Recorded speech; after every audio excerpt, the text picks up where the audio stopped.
Hey guys, welcome aboard the channel. I'm Don. This is Rockin' a Country. Occasionally, I do Cajun.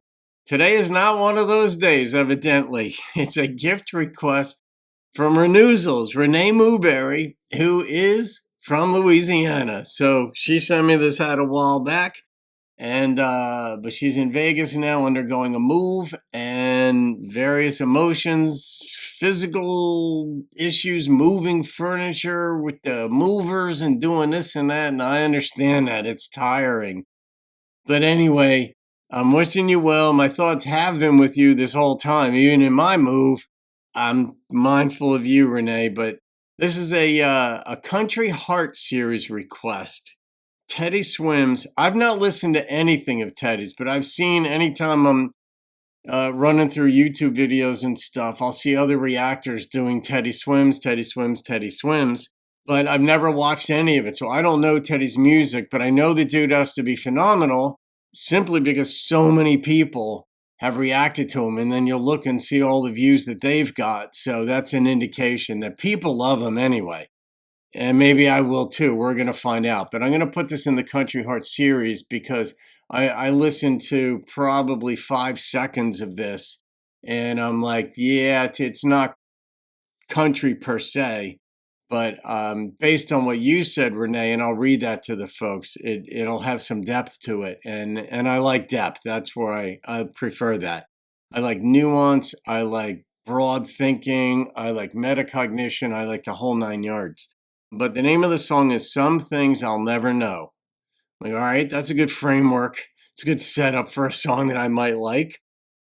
And Renee said, Don, not sure if you've ever listened to any of Teddy Swims' music, but I really enjoy his songs and his raspy vocals. This one might get your analytical wheels turning with the emotive lyrics. Thanks so much. That's what Renee said. So you're welcome so much. And let's get into this one, Renewzels. All right, here we go. My first introduction to Teddy.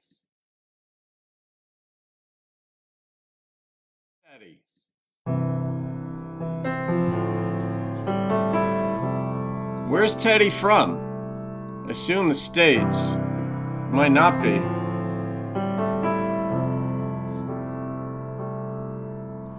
Walking down the street last night,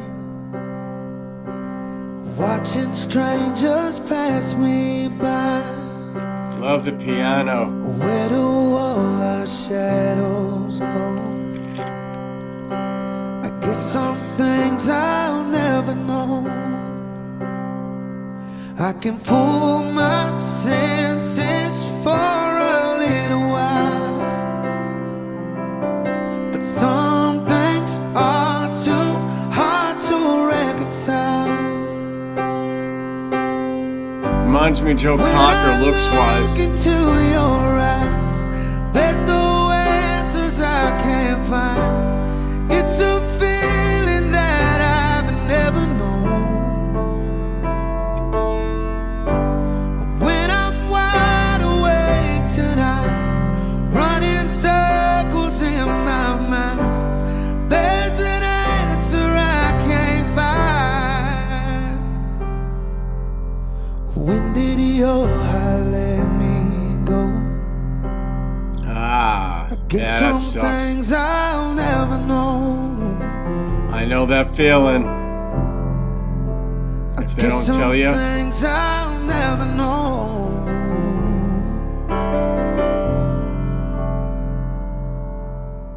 I'm running out of avenues, 'cause every road leads back to you. When memories fade, where do they go? I guess some things I'll never know. You gotta build the I wall. can fool my senses for a little while, but some things are too hard to reconcile. Oh, when I look into your eyes, there's no answers I can't find. It's a feeling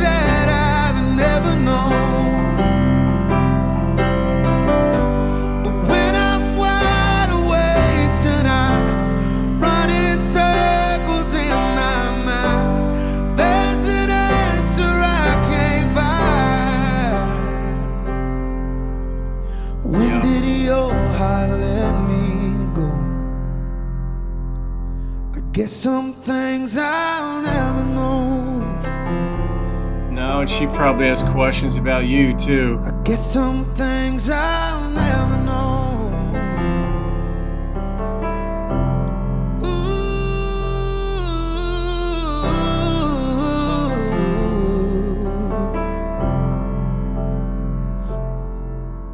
Did I turn over every stone?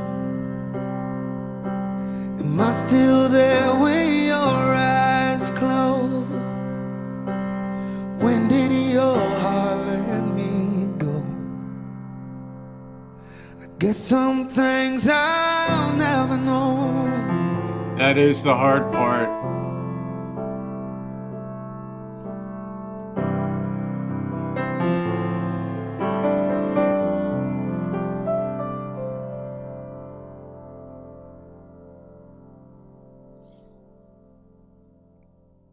Yep. And that is it. It's because those are really philosophical issues, questions about the nature of existence. What is love? What is happiness? The things that the Greeks, Socrates, Plato, Aristotle, and such, pondered millennia ago.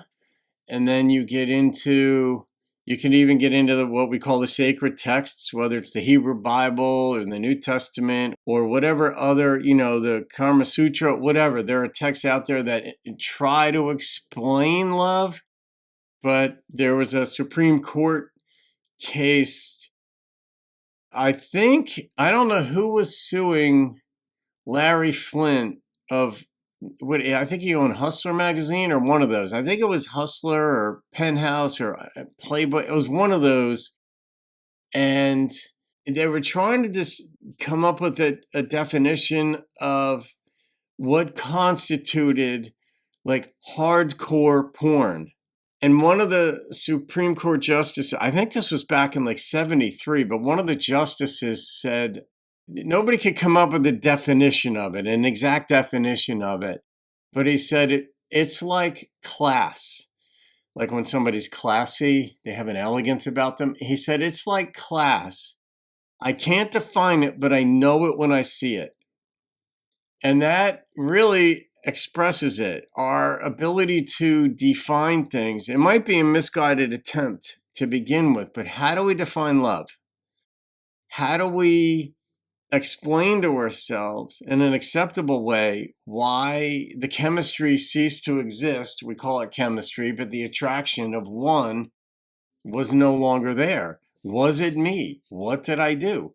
There are so many dynamics to life that we can't figure these things out down to the infinitesimal level. But that's when I said build a wall in there.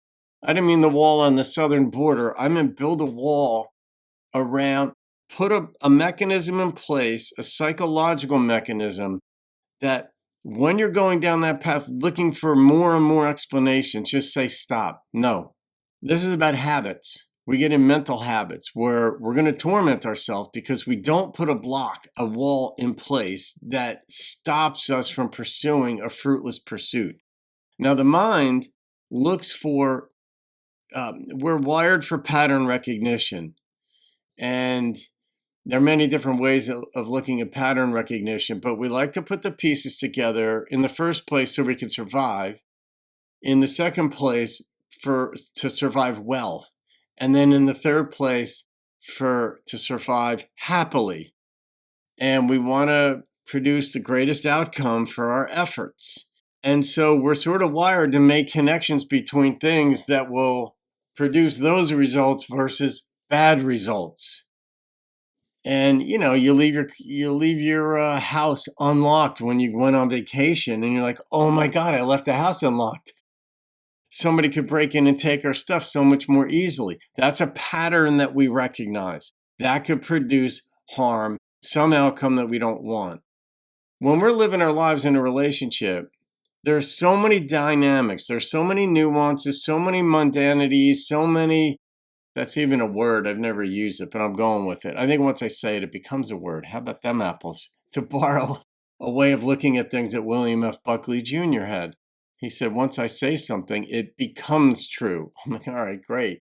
But so many dynamics, big, small, inobservable, perhaps the butterfly effect, that ultimately play out. And it may not even be your fault. It's difficult because we're wired also to, well, the way our minds are taught, we're wired to assume fault lies somewhere. But that's another, I think, in some ways misguided way of viewing everything. But in this song, where like he started out saying, like, you pass by people and there's their shadow, like, where do those shadows go? It's like, all right, I love questions like that. Just thought experiments. They may yield nothing, many of them do, but at least it keeps the brain curious. In this one, when it comes down to love and a broken relationship, you may never know. I mean, I could tell you a lot about what goes on in my life. And that's one of the reasons why it feels good when somebody comes back later and says, hey, whatever, maybe it was a high school classmate that you did wrong or they did you wrong in some way, not just a breakup, but maybe you got in a fight with somebody, but they realized later they were the jerk in the situation, to put it mildly, whatever. And they come back and they're like, I'm sorry, man, that was on me. And it fills in the pattern. Suddenly your brain can stop thinking about that if it was thinking about it, but at least puts another thing in your life in order. It wasn't me. In his case, he may never know. That's just the way it goes. And you just have to say, you know what? That's the dynamic of life. Shit goes wrong. I may never know why, but you move on. So Renee, I'm not going to rate that one. It's, yeah, you got me off and running, but you know me well by now that a song like this, lyrics like this, topics like this, I'm not short on perspectives. So there you have it. Teddy swims, and he's swimming upstream right now trying to figure out what went wrong. I loved the way the piano was being played in this. It was just a steady metronomic, but elegant is another time I'll use that word in this one, approach to this song. Just gave Teddy the room to breathe. But the piano really set a lot of the stage for this song, the way it was being played. So kudos to the pianist. And there you go. All right, guys. That's from Renoozles. Have a great day. I'll see you on another video, and keep rocking the country and songs with a country heart. When I'm wide awake tonight, running